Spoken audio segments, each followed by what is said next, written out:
नमस्कार, मैं हूं पुनीत पाठक और आप देख रहे हैं छत्तीसगढ़ की बात। बहुत स्वागत है आप सबका। छत्तीसगढ़ में आज का दिन खास रहा, अहम रहा। वजह, छत्तीसगढ़ सरकार ने वित्तीय वर्ष 2023-24 के लिए 1,21,501 करोड़ का बजट पेश कर दिया है। चुनावी वर्ष है और इस वजह से अब की बार के बजट में हर वर्ग को उम्मीदें थीं और उन्हें खुश होने का मौका मिला भी। पर सवाल ये उठता है कि आम जनता को इससे कितनी राहतें मिली हैं, कितनी उम्मीदें उनकी पूरी हुई हैं, क्या वास्तविक धरातल पर उनको प्राप्त हुआ है, किन वर्गों पर फोकस रहा है और किस वर्ग को थोड़ी सी ना उम्मीदी हुई, इन सब पर बात करेंगे। हालांकि बीजेपी की और कांग्रेस की प्रतिक्रियाएं अपने अपने खेमों के हिसाब से हैं। बीजेपी कहती घोर निराशाजनक है। ऐसे तमाम सवालों के जवाब के लिए हमारे साथ में दोनों तरफ से दो बहुत ही खास मेहमान जुड़ रहे हैं। सरकार की तरफ से सत्ता पक्ष की तरफ जवाब देंगे कैबिनेट मंत्री शिव डहरिया साहब। नमस्कार डहरिया जी, बहुत स्वागत है आपका। और साथ ही साथ श्रीचंद सुंदरानी साहब हैं, भारतीय जनता पार्टी के सीनियर लीडर, जमीन से जुड़े हुए कांटी नेता। और साथ ही साथ हम तमाम लोगों की प्रतिक्रिया पर आप दोनों से आपकी राय भी जानेंगे। शुरुआत करते हैं एक रिपोर्ट के साथ, जानते हैं बजट में किस वर्ग को क्या घोषणाओं के तौर पर फिलहाल प्राप्त हुआ है।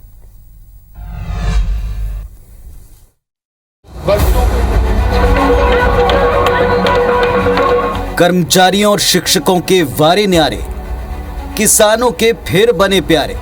छत्तीसगढ़ के सीएम भूपेश बघेल ने चुनावी साल में मौजूदा कार्यकाल का आखिरी बजट पेश किया। उन्होंने इसे भरोसे का बजट नाम दिया। इस बजट में बेरोजगारों को 2,500 रुपए प्रतिमाह भत्ता, सीएम कन्या विवाह सहायता राशि को बढ़ाकर 50,000 रुपए करने, किसान न्याय योजना के लिए 6,800 करोड़ और पीएम ग्रामीण आवास के लिए 3,238 करोड़ का प्रावधान किया। साथ ही कर्मचारियों, शिक्षा, चिकित्सा, खेल और संस्कृति पर खास तवज्जो दी है। कमोबेश हर वर्ग को बजट के जरिए खुश करने की कोशिश की गई है। 53 मिनट का मेरा बजट भाषण था। एक बार भी किसी विपक्ष के साथी ने टोका नहीं, बोला नहीं। इसी से पता चलता कि बजट हमारा कितना अच्छा था। हमारी छत्तीसगढ़ की जनता की सेवा हमारी सरकार कर रही है, तो हमको तो आशीर्वाद मिलेगा, पूरा मिलेगा, ये हमको विश्वास है। क्यों कह रहे हैं बीजेपी वाले? तो उसके पास झूठ बोलने के अलावा और क्या रास्ता बचा है? हालांकि बीजेपी को यह बजट जरा भी पसंद नहीं आया। बीजेपी ने इसे जनता की अपेक्षा और इच्छा के विपरीत घोर निराशाजनक और दिशाहीन बजट करार दिया। कांग्रेस सरकार, भूपेश बघेल की सरकार भरोसे के संकट से जूझ रही है और एक बार फिर इस बजट में भी ठगने का ही काम हुआ है। ये घोर निराशाजनक बजट, दिशाहीन बजट और छत्तीसगढ़ के जनता के आकांक्षाओं और इच्छाओं के विपरीत ये बजट है। बजट में मानदेय बढ़ाने की घोषणा होते ही आंगनबाड़ी कार्यकर्ताओं, ग्राम पटेलों, मितानिनों, रसोइयों और होम गार्ड्स ने जश्न मनाया, तो दूसरी ओर कई कर्मचारी संगठन नियमितीकरण और वेतन विसंगति पर कोई घोषणा न होने को लेकर नाराज दिखे। करीब 7 महीने बाद सत्ता पक्ष को भी चुनावी मैदान में उतरना है, जहां जनता की कसौटी पर वे कसे जाएंगे। तभी पता चलेगा कि भरोसे का ये बजट जनता का कितना भरोसा जीत पाया। Bureau report, IBC 24। तो कांग्रेस की सरकार का इस टर्म का ये आखिरी बजट है और इस वजह से भी खास है, चुनावी वर्ष है, इस वजह से भी खास है। जिस तरह का ब्रीफकेस था उसके साथ साथ ऐसी बहुत सी हेडलाइंस बनी, सुर्खियां बनी, बहुत सी ऐसी चीजें थी जो हाईलाइट की गई कि ये अब की बार के बजट में देखने को मिली हैं। और इस पर हमने सत्ता पक्ष की, विपक्ष की, आम लोगों की, एक्सपर्ट की, सबके ओपिनियंस जो हैं दिन भर आप तक पहुंचाए हैं। अब इस बजट को लेकर सत्ता पक्ष और विपक्ष और एक निष्पक्ष राय क्या बनती है, इस पर हम बात करेंगे। वरिष्ठ पत्रकार बाबूलाल शर्मा जी भी हमारे साथ पैनल में ज्वाइन कर चुके हैं। नमस्कार शर्मा जी, बहुत स्वागत है आपका भी। शुरुआत करेंगे कैबिनेट मंत्री शिव डहरिया जी से, जो कि प्रदेश के बड़े जिम्मेदार नगरीय प्रशासन विकास विभाग की जिम्मेदारी संभालने वाले मंत्री हैं और कद्दावर नेता के साथ साथ जमीन से जुड़े हुए नेता हैं। शिव डहरिया जी, आज के बजट को विश्वास का, भरोसे का बजट बताया गया। विपक्ष ने कहा भरोसा हर वर्ग का तार तार हुआ। अगर संक्षेप में आपको बताना ओपनिंग स्टेटमेंट में कि इस बजट की सबसे खास बात क्या है, तो क्या होगी वो? देखिए, ये बजट जो है अब तक छत्तीसगढ़ में जितने भी बजट बने उसमें सबसे अच्छा बजट माननीय मुख्यमंत्री भूपेश बघेल जी ने प्रस्तुत किया है और ये सबसे बड़ा बजट है। 1,21,500 से ज़्यादा करोड़ रुपए का बजट है, जिसमें समाज के गरीब वर्गों के लिए, खासकर अनुसूचित जाति जनजाति के लिए इस बजट में 45% जो बजट का राशि है उस पर खर्च की जाएगी। इसके अलावा जो हमारी लोगों की, जनता की आशाओं आकांक्षाओं के अनुरूप ये बजट माननीय मुख्यमंत्री जी ने प्रस्तुत किया है, जिसमें सभी वर्ग के लोगों को, सभी वर्ग के साथ न्याय का काम माननीय भूपेश बघेल जी ने इसमें किया है। और खासकर हमारे छोटे अधिकारी कर्मचारी जो बहुत दिन से मांग कर रहे थे, उन सब की मांग की पूर्ति हो गई। हमारे आंगनबाड़ी कार्यकर्ताओं को, सहायिकाओं को, कोटवारों को, मितानिनों को, हमारे जो रसोइया है उनका, और जो सफाई कर्मी हैं स्कूल विभाग में, उन सब के मानदेय में वृद्धि की गई। निश्चित रूप से ये उनके हक था और उनको दिया जाना था। और बेरोजगारी भत्ता जो हमारे बहुत दिन से हमारे विपक्षी साथी कहते थे कि बेरोजगारी भत्ता, इन लोगों ने तो 500 रुपया बेरोजगारी भत्ता देने की घोषणा 2003 में की थी, लेकिन हमारी सरकार ने कहा था कि हम उसको करेंगे, और मुख्यमंत्री जी ने 2500 रुपया बेरोजगारी भत्ता बेरोजगारों को देने की जो घोषणा की है, निश्चित रूप से मील का पत्थर साबित होगा। और हर क्षेत्र में, स्वास्थ्य के क्षेत्र में, हमारे नगर निकाय में, हमारे जो शिव डहरिया जी, आपने अपनी बात रखी, ओपनिंग स्टेटमेंट है, इसमें लिमिटेड समय में आपने बेरोक टोक के अपनी बातचीत रखी। और इस वक्त हम टीवी स्क्रीन पर देख रहे हैं, पूर्व मंत्री केदार कश्यप जी भी हमारे साथ में जुड़ गए हैं। अगर मेरी आवाज उन तक पहुंच रही है, उनका भी हम स्वागत करते हैं पैनल में। कश्यप साहब, स्वागत है आपका। सुंदरानी साहब से फिलहाल मैं बातचीत को आगे बढ़ाऊंगा। सुंदरानी साहब, विपक्ष के नेता के नाते और एक वर्ग को रिप्रेजेंट करने के नाते बजट से उम्मीदें आपकी पूरी हुई, कितना आपने इस बजट को खरा पाया उम्मीदों पर? देखिए पुनीत जी, निश्चित रूप से ये बात को बहुत बढ़ चढ़कर प्रचारित किया गया, भरोसे का बजट, और भूपेश है तो भरोसा है। ये बहुत सारी बातें कांग्रेस पार्टी की तरफ से, मुख्यमंत्री भूपेश बघेल जी की तरफ से कल सोशल मीडिया में बराबर ये लगातार ट्रेंड होते रहा। और हम लोग बड़ी उम्मीद लगाए बैठे थे कि पता नहीं शराबबंदी करेंगे, प्रॉपर्टी टैक्स आधा करेंगे, निराश्रितों की पेंशन 1500 कर देंगे, या ऐसा लग रहा था कि महिला स्व सहायता समूहों का कर्जा माफी की घोषणा करेंगे। पता नहीं क्या क्या करने वाले हैं, और ऐसा लग रहा था कि एक बहुत बड़ा बजट आएगा।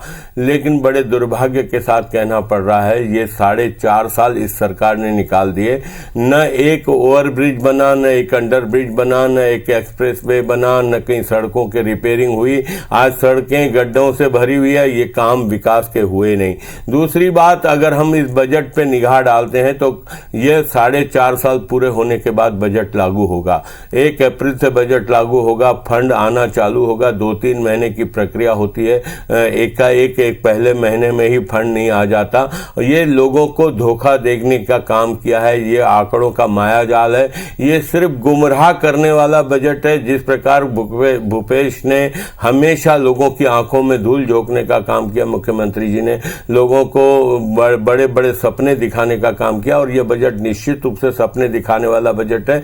चुनावी बजट है, चुनाव में लाभ लेने का प्रयास है, लेकिन जनता के हाथ में कुछ नहीं आएगा, जनता की जेब में कुछ नहीं आएगा। जनता की जेब में और हाथ में कुछ नहीं आएगा। लेकिन पूर्व मंत्री केदार जी भी हमारे साथ में, केदार कश्यप साहब, आप बताएं, भरोसे के बजट में आपको कुछ भी नजर नहीं आया? सरकार का दावा है हर वर्ग का ख्याल रखा है, कर्मचारी भी आज काफी खुश दिखे। देखिए, जिस तरीके से कांग्रेस की सरकार ने ये जो बजट प्रस्तुत किया है, ये चला-चली बेला की बजट है। अब पूरी तरीके से हवाई है।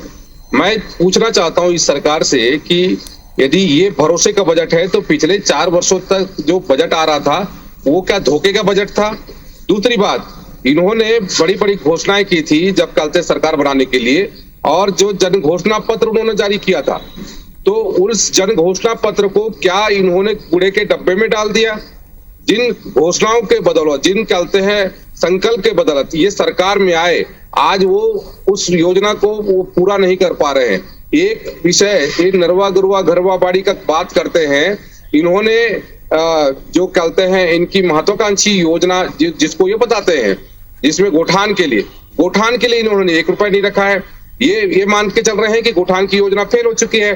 दूसरी ओर ये इन्होंने जैसे शराबबंदी की बात की थी, तो शराबबंदी भी ये पूरी तरीके से मतलब जिस तरीके से उन्होंने बात कही थी, तो आज एक शराबबंदी की बात तो दूर, गांव-गांव में शराब की दुकानें खुल रही है। बेरोजगारी भत्ता के लिए इन्होंने कहा था, उसमें भी इन्होंने क्या बोलते हैं नियम के तहत में जो प्रावधान कर दिया है, ये कहीं ना कहीं से अंधा बाटे रेवड़ी अपनों को दे, ऐसा इन्होंने ये क्या बोलते हैं बजट प्रस्तुत किया है।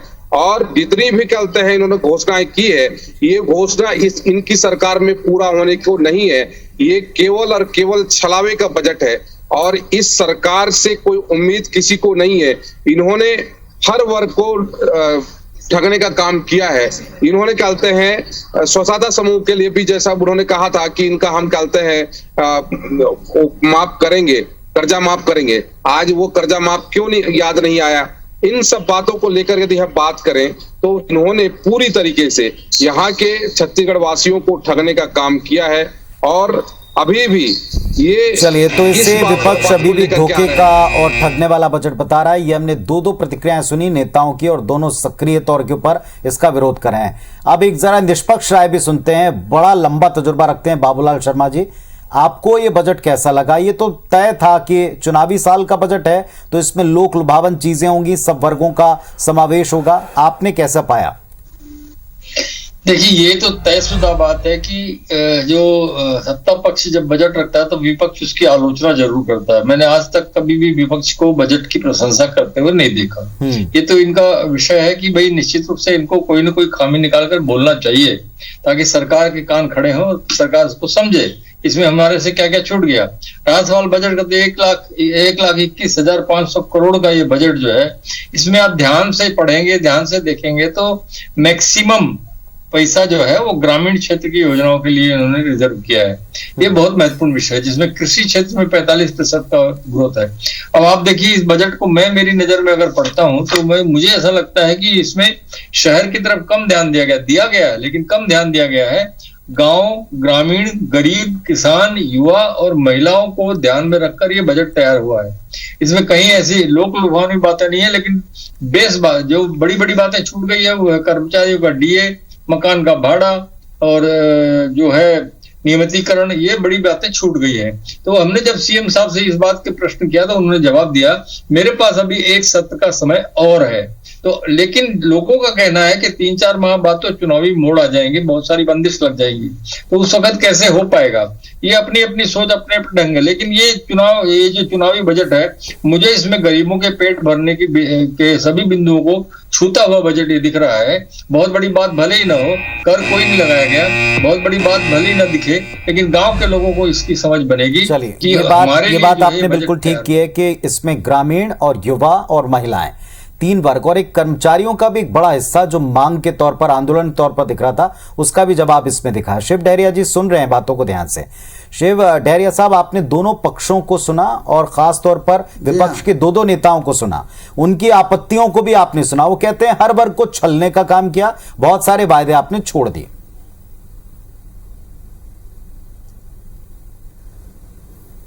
देखिए, हमारे जो घोषणा पत्र में था अधिकांश वादे हमारे पूरे हो गए हैं और जो बजट प्रस्तुत हुआ है वो निश्चित रूप से हमारे प्रदेश की 3.25 करोड़ जनता के आशाओं आकांक्षाओं के अनुरूप है और इस बजट से आम जनता को जो फायदा हो रहा है वो निश्चित रूप से हमारे छत्तीसगढ़ के लिए मील का पत्थर साबित होगा। भूपेश बघेल जी ने विपक्ष की बोलती बंद कर दी है। ये जिन चीज़ों की बात कर रहे हैं, हमारी सरकार उन सब चीज़ों को देख रही है और यहाँ के हर लोगों के काम करने का और हर लोगों को सरकार की योजनाओं का लाभ मिले, इस दिशा में हम लोग काम कर रहे हैं। और ये तो आने वाले चुनाव में छत्तीसगढ़ की जनता तय करेगी कि हमारा बजट कैसा था। ये विपक्ष के नेता ने तकरीबन नेता बोलने का इनके पास रही नहीं गया, इसलिए इस तरह की बातें कर रहे हैं। डहरिया साहब, एक आपत्ति सबने की है, उन्होंने कहा कि ये चला चली की बेरा का बजट है, इसमें आपने जितनी घोषणाएं की उसको पूरा करने का आपको वक्त नहीं मिलेगा। एक तरह से ये ताना भी है और एक तरह से ये उनका आरोप भी है। बिल्कुल, हमारे पास अभी पूरा वक्त है। ये ऐसा ना सोचेगा हम अगले बार आने वाले नहीं है। आने वाले समय में भी छत्तीसगढ़ की जनता जो है कांग्रेस की सरकार बनाएगी और 2024 में लोकसभा में भी केंद्र में हमारी सरकार बनेगी। ये झांसाराम जैसे काम ना करे और जनता इनको समझ चुके हैं, इसलिए इनको 14 सीटों में बिठा दी है। और हमारा मंत्री जी, मूल्यांकन, आजकल हमारे दिन काम में का भी सपने मूल्यांकन देखने तो लगे। छत्तीसगढ़ की केंद्र जनता में भी करेगी। सरकार बनाएंगे, ये 2023 में भी आप सरकार बनाएंगे, ऐसे सपने देखना सपने बंद नहीं कर देखते, दीजिए। हम सपने जमीनी नहीं देखते, हम हकीकत काम आपकी बहुत करते हैं। खराब है। सपने दिखाने का काम तो मोदी जी करते हैं, जो 2 करोड़ रोजगार देने की बात करते हैं, आदरणीय महंगाई डहरिया कम जी, करने की बात आदरणीय करते डहरिया हैं। जी, मैंने हमारी आपके सरकार बीच जो में नहीं कहती बोला, है वो आप भी करती थोड़ा है। सा सुनने की आदत भूपेश है डालें। तो भरोसा है। आदरणीय डहरिया जी, मैंने आपके पहले बीच में मेरा नहीं बोला, अवसर दिया आप भी गया, मुझे उसको बोलने सुने। दीजिए, उसके बाद आप चलिए, बीच में एक बोलिए। बार पूरा सुन लेते हैं। ठीक है, एक बार पूरा। जी डहरिया साहब अपनी बात पूरी करें।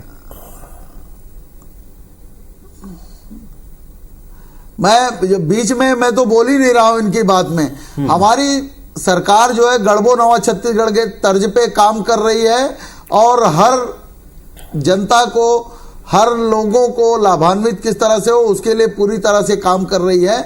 और भारतीय जनता पार्टी के पास ना कोई मुद्दा है, ना विजन है, ना कोई योजना है, इसलिए सिर्फ इनके पास आलोचना करने के अलावा दूसरा कोई काम ठीक है, इनके क्या पास सिर्फ नहीं है। आलोचना करनी विपक्ष को, इसलिए आपने इसको ये कह दिया नाउमीदी का बजट है, जबकि आज कई लोगों ने जश्न मनाया? सुंदरानी साहब देखिए, जश्न गुमराह करके मनाया जा सकता है, और वोट भी इन्होंने 2018 में यही धोखे में रखे। अभी डहरिया जी को मैं सुन रहा था, वो कह रहे थे हमने अधिकांश वादे पूरे किए। मैं डहरिया जी से पूछता हूं, आप 36 में से 6 वादे भी नहीं गिना सकते जो आपने पूरे किए। एक बात। दूसरी बात, अभी आपने बेरोजगारी भत्ता 2,500 पे देने की घोषणा की। आपकी घोषणा थी 4.5 साल निकल गए, आपने 10 लाख नौजवानों को 2,500 रुपए की बेरोजगारी भत्ता क्या 5 साल का देंगे? आपने 2 साल की घोषणा की, आपके पास समय 6 महीने का है, और आने वाले समय की भी घोषणा आपने कर दी। आने वाले उत्तर साल लेता हूं की मैं इस बात का। जी डहरिया साहब, आने वाला बेरोजगारी समय भी भत्ते को हमारा ही है।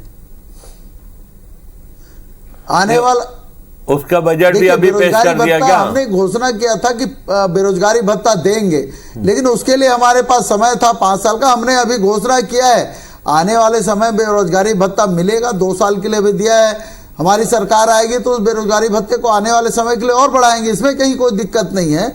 इन लोगों ने जितने वादे 2003 के घोषणा में किए थे, भारतीय जनता पार्टी ने 2008 में नहीं, किया आप था, 24 और 2013 में 25 किया का था। भी बजट इन पेश लोगों कर ने दिए अपनी क्या? घोषणा को आज तक पूरा नहीं किया। आदरणीय डहरिया जी, आपने 24 और 25 का भी बजट पेश कर दिए क्या? और आपने जो लोगों की आंखों में धूल, आप 6 वादे गिना सकते जो पूरे किए?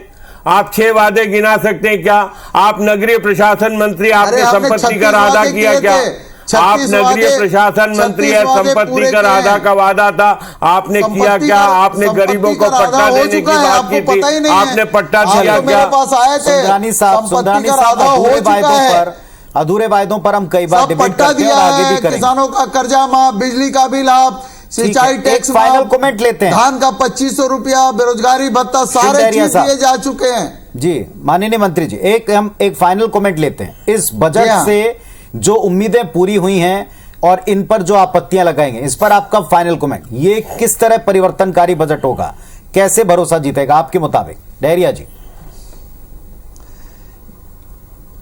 देखिए, हमारा गढ़बो नवा छत्तीसगढ़ की तर्ज पे आज आप देख रहे हैं मुख्यमंत्री भूपेश बघेल जी के नेतृत्व में जो बजट आया है वो बहुमुखी बजट है, और इस बजट से छत्तीसगढ़ की जनता का सबसे ज्यादा भला होने वाला है। और आज छत्तीसगढ़ मॉडल पूरे देश में चल रहा है भूपेश बघेल जी का।